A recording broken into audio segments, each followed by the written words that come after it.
আমাদের 3টা আসন পুনর্বিন্যাসের একটা প্রস্তাবনা আসছে, সেটা হলো 3, 4, 5 এটা।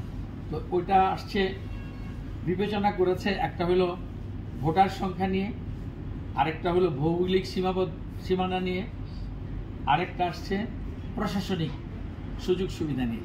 3টা বিষয়কে কনসিডার করে এই প্রস্তাবনাটা দেওয়া হয়েছে, তবে এটা ফাইনাল না। যদি কারো কোনো আপত্তি থাকে 10 তারিখের মধ্যে আপত্তি দাখিল করতে হবে। এখন কনস্টিটিউয়েন্সি বিভক্তি হয়েছে নারায়ণগঞ্জে, আমি রাজনীতি করি, তা আমার চিন্তা ভাবনা কি এটা। আমি নারায়ণগঞ্জের সন্তান, নারায়ণগঞ্জে 5টা আসন নির্বাচনী এলাকা। আমি জাতীয় নির্বাহী কমিটির বিএনপির সদস্য, সারা বাংলাদেশ আমার কর্মক্ষেত্র। আবার আমি জেলারও সদস্য, আগে ছিলাম সভাপতি। সেই হিসাবে আমি কাজ করেছি পুরা নারায়ণগঞ্জ জেলাকে নিয়ে, এবং এমন সময় আমি কাজ করেছি সবচেয়ে দুর্দিন বিএনপির জন্য গণতান্ত্রিক আন্দোলন সংগ্রামে যারা কাজ করে স্বৈরশাসনের বিরুদ্ধে। সেই সময় আমি নারায়ণগঞ্জ শিল্প সমৃদ্ধ একটা বাণিজ্যিক এলাকা, ঢাকার পাশে সবচেয়ে আন্দোলন সংগ্রামের একটা ঐতিহাসিক ভূমিকা পালনকারী একটা জেলা। তো এই জেলার দায়িত্ব আমি পেয়েছিলাম, আমি দায়িত্ব পালন করেছি। কতটুকু সফলতার সাথে পালন করতে পেরেছি সেটা আমি বলবো না, আমি বলবো যে খুবই রিস্কি ছিল। এই সময় আমি আমার দায়িত্ব পালন করতে গিয়ে পুরা জেলাকে আমি সুসংগঠিত করতে পেরেছি, এবং পুরা জেলার নেতৃবৃন্দকে এক জায়গায় আনতে পেরেছি।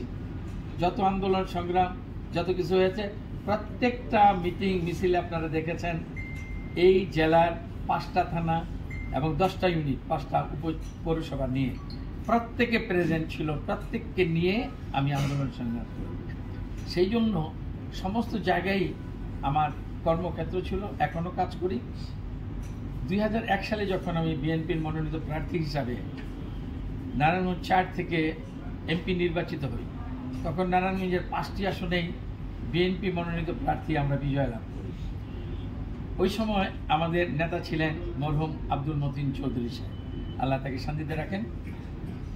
এখন আমাদের নারায়ণগঞ্জে 5টি আসনকে নিয়ে ভাবার জন্য আমাদের মধ্যে অনেক দুর্বলতা আছে, অস্বীকার করার কারণ নেই, কারণ যার যার কনস্টিটিউয়েন্সি নিয়ে আমরা বেশি ভাবি।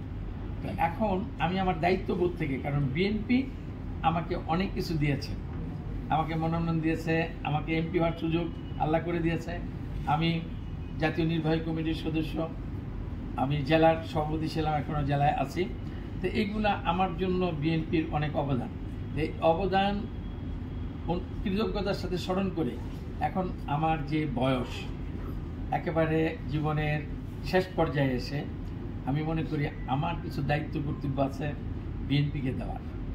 সেই জন্য আমি আগামীতে যাতে এই 5টা আসনে বিএনপি মনোনীত প্রার্থী বিজয় লাভ করতে পারে, সেই জন্য প্রতিদিন একটা দিন বাদ নাই যে আমি এক প্রান্ত থেকে আরেক প্রান্তে কোনো না কোনো কাজে ছুটে যাচ্ছি না, সাংগঠনিক কাজে জনগণের সাথে সম্পৃক্ত হওয়ার জন্য।